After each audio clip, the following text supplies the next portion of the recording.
Bella a tutti raga, qui è Miro ed eccoci qua, in questo nuovo video.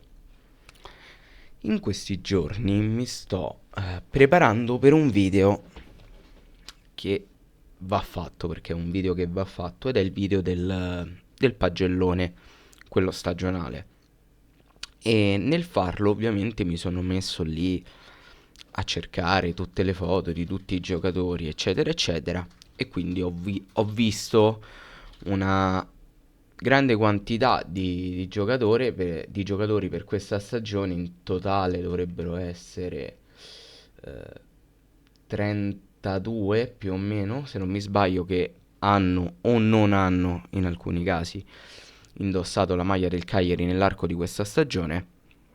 E diciamo che mi ero fatto una mia idea. Ovviamente oggi non andrò a portare il pagellone perché la stagione ancora non è finita, c'è ancora tutto da ottenere, quindi però stavo scorrendo le varie immagini in vari momenti di stagione e mi sono riaffiorati delle idee, dei ricordi in mente. Poi un mio carissimo amico, di cui sono anche grafico quando riesco, sto parlando ovviamente di Solo Cagliari, io intanto mi sposto un po' più di qua per farvi vedere al meglio, ha fatto una grafica in cui faceva vedere quelli che sono i marcatori del Cagliari in tutte le competizioni. Allora, tralasciando che a me questa grafica piace tantissimo, però quello è un elemento che va in secondo piano. Vediamo che il primo miglior marcatore del Cagliari è Nicolas Viola con 6 gol.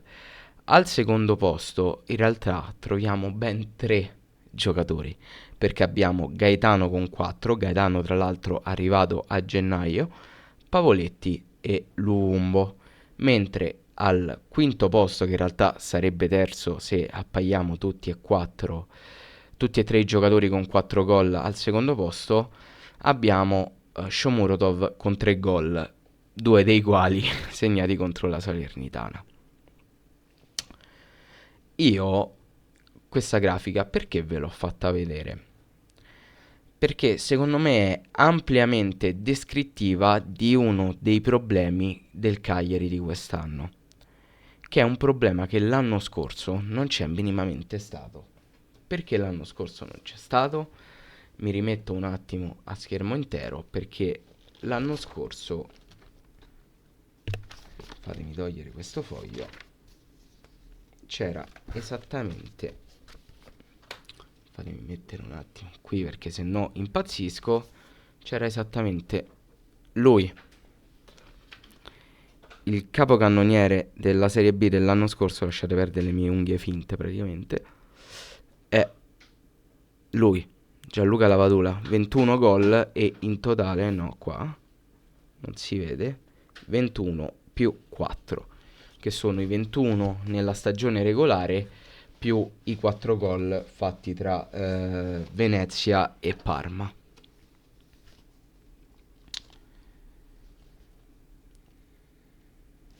Cosa è mancato quest'anno al Cagliari? Perché si nota, si evince ed è anche abbastanza palese che qui c'è un problema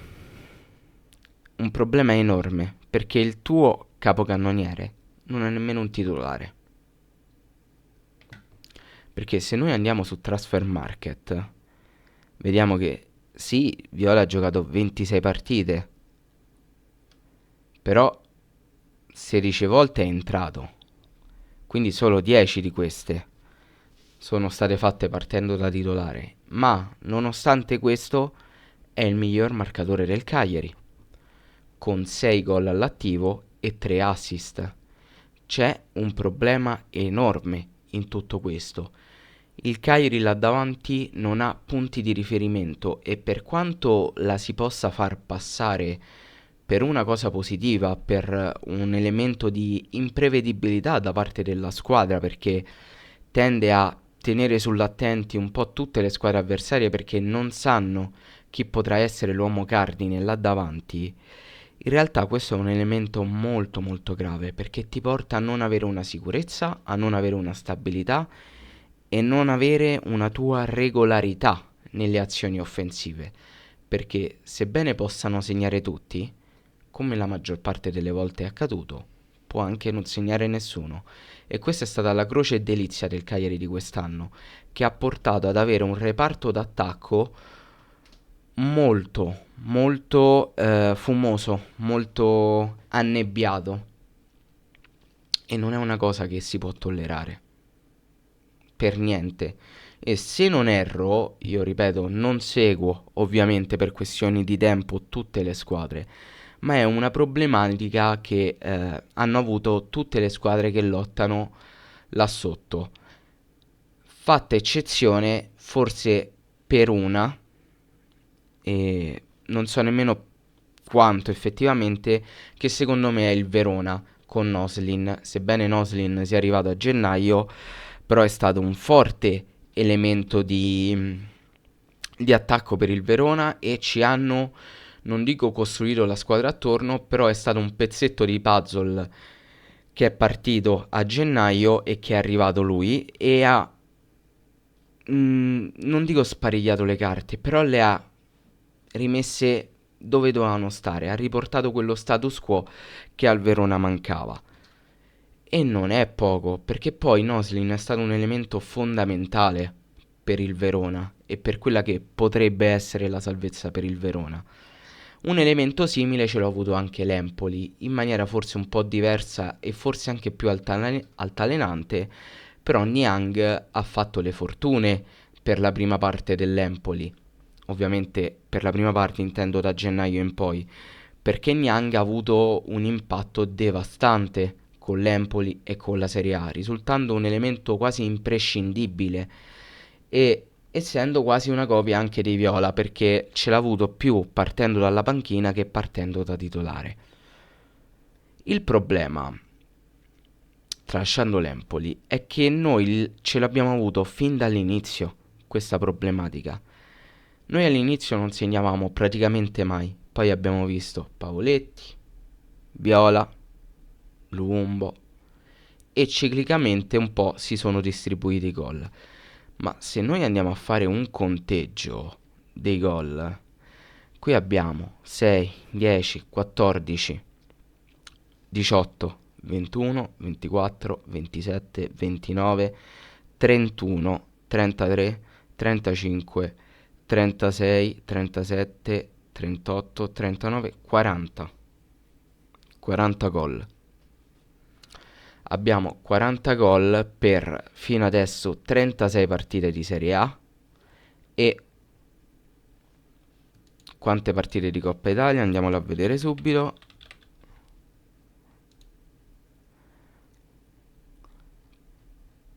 Quante partite di Coppa Italia? 1, 2, 3, 39 più 3 partite di Coppa Italia, quindi un totale di 39 partite.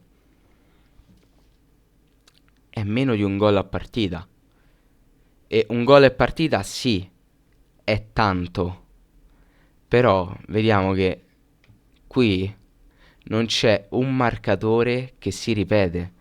Abbiamo Dossena e Di Pardo per la partita in Coppa Italia contro il Palermo. Abbiamo Viola e la Padula, tra l'altro voi non starete vedendo perché è piccolissimo, perdonatemi.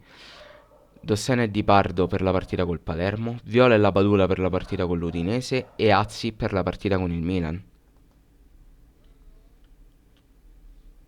Cioè, tre partite, 5 gol e 5 marcatori diversi.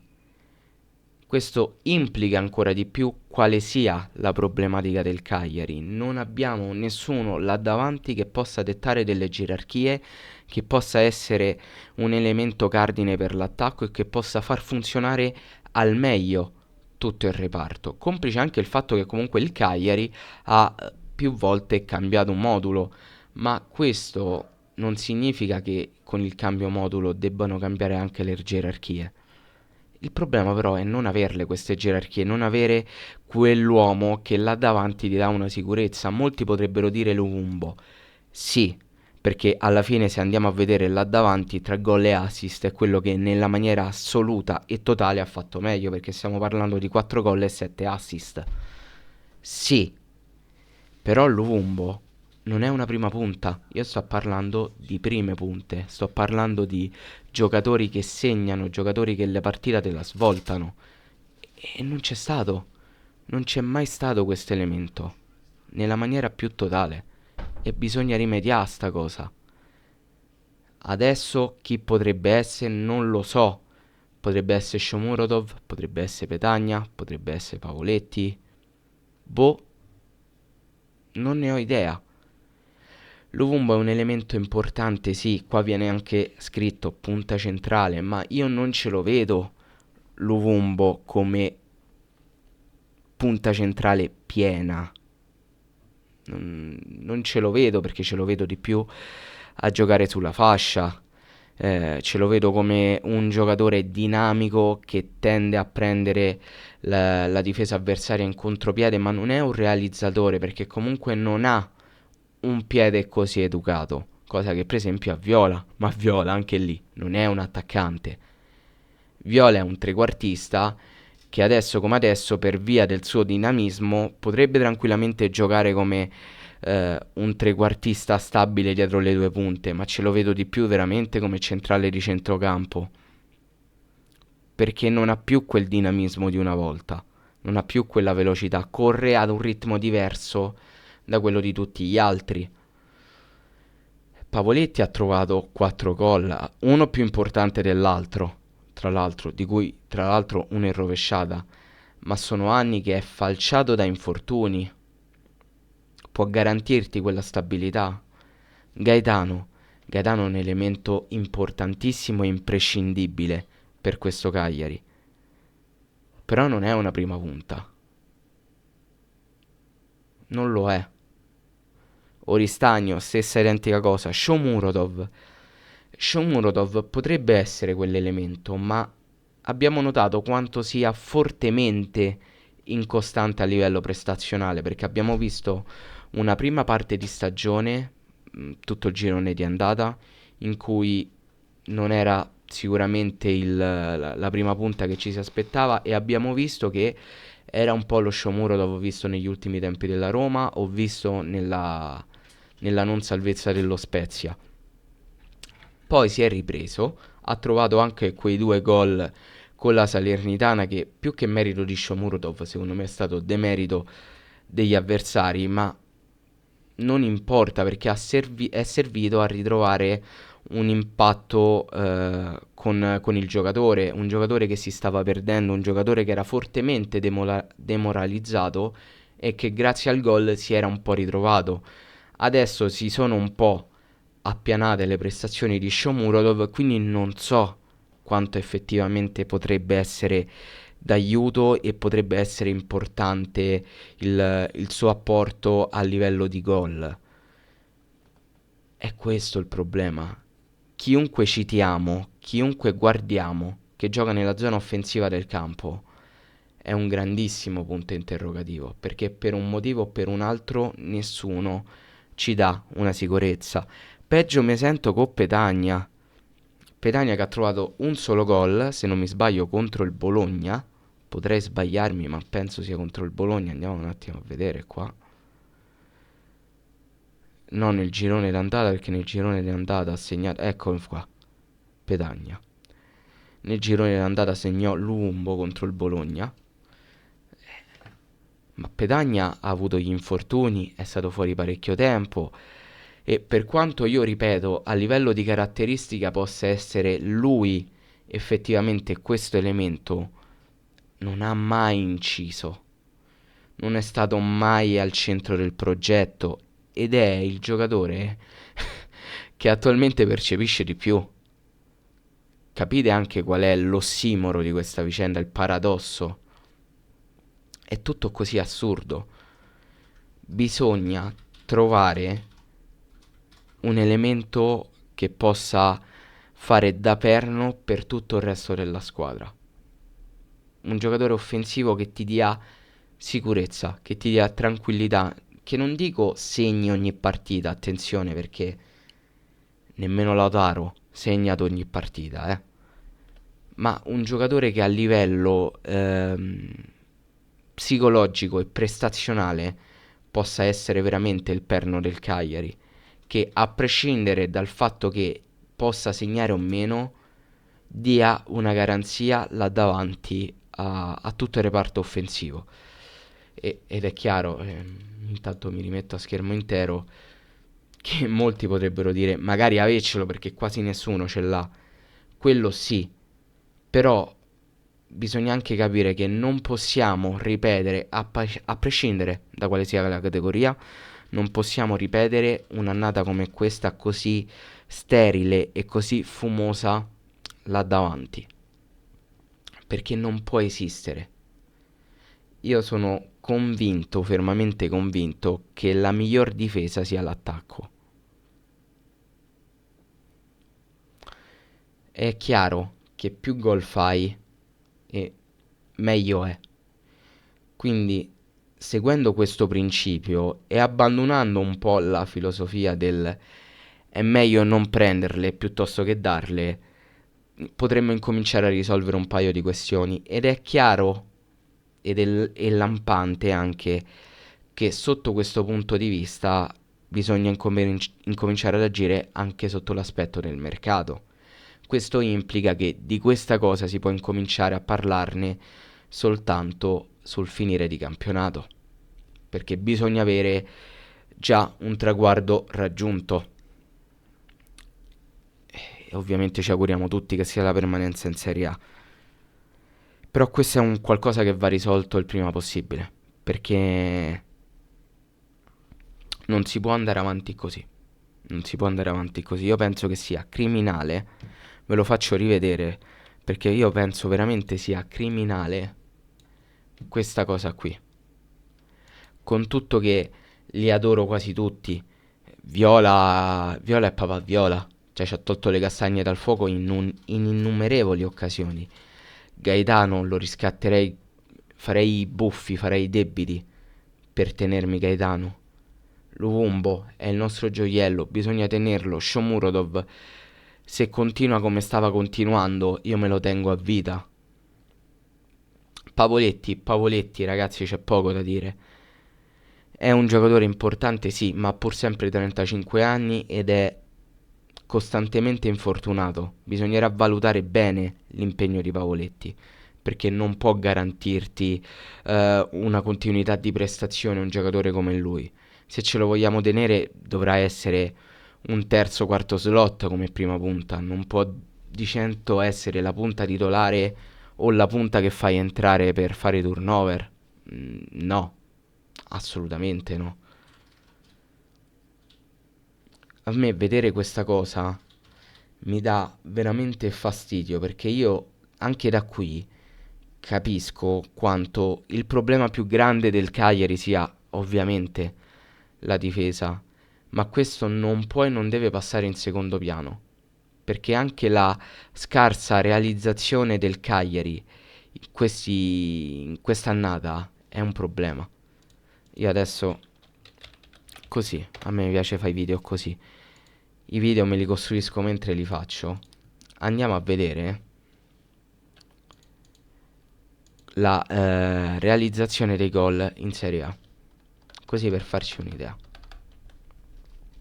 Allora, penso che in assoluto la peggiore sia, non è la Salernitana, pensate un po' è l'Empoli, che si era addirittura ritrovata con Niang, quindi figuriamoci. Quindi Empoli, tra l'altro il Torino quanti ne ha fatti? 33. Ce ne abbiamo fatti più noi del Torino. Incredibile sta cosa. L'Empoli ha il peggior attacco. Secondo posto la Salernitana. Poi abbiamo il Lecce, terzo peggior attacco. Il Torino, quarto peggior attacco. L'Udinese, quinto peggior attacco. No, perché poi c'è pure il Verona. Allora, aspettate. Allora, famo le cose come vanno fatte, perché se no me impicco. Allora, al primo abbiamo l'Empoli. Se ce la faccio a scrivere, ok. Poi secondo posto abbiamo la Salernitana. Al terzo 28 abbiamo il Lecce. Poi al quarto abbiamo il Torino, che ha 33 gol fatti, giusto? Poi abbiamo al quinto posto il Verona con 34. Al sesto posto abbiamo l'Udinese. E al settimo ci siamo noi. Questo giusto per ricordarvi più o meno la situazione. 1, 2, 3, 4, 5, 6. Quello che vi ho detto all'inizio del video. Questa è una problematica che in realtà ha afflitto quasi la totalità delle squadre che lottano per non retrocedere. È un problema molto comune, sebbene ci siano delle mosche bianche tipo il Sassuolo, che sinceramente non mi ricordavo addirittura 42 gol fatti, o il Frosinone che la maggior parte dei gol fatti li ha macinati nella prima parte di stagione. Questo è un problema che in generale affligge quasi tutte le squadre che lottano per la permanenza in Serie A, ma io non voglio vedere una problematica simile, perché non può e non deve esistere.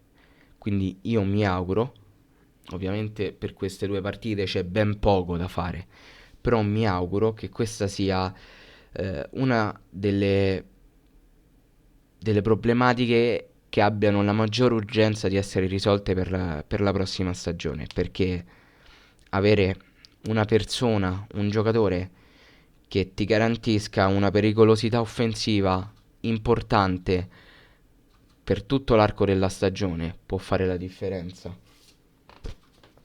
E sebbene l'anno scorso la Padula all'inizio della stagione abbia un po' faticato, i risultati poi sono stati questi: playoff di Serie B, playoff vinti, top scorer del campionato con 21 gol, piazzamento al quinto posto, merito anche di Ranieri quando stavamo più o meno da queste parti qui, e addirittura top scorer ovviamente del Cagliari, e se non mi sbaglio pure dei playoff, capocannoniere pure dei playoff. Io direi che un po' di differenza sta cosa la fa, ma giusto un pochetto. E niente ragazzi, detto questo il video finisce qui. Fatemi sapere per qua sotto nei commenti cosa ne pensate e noi ci becchiamo in un prossimo video. Bella!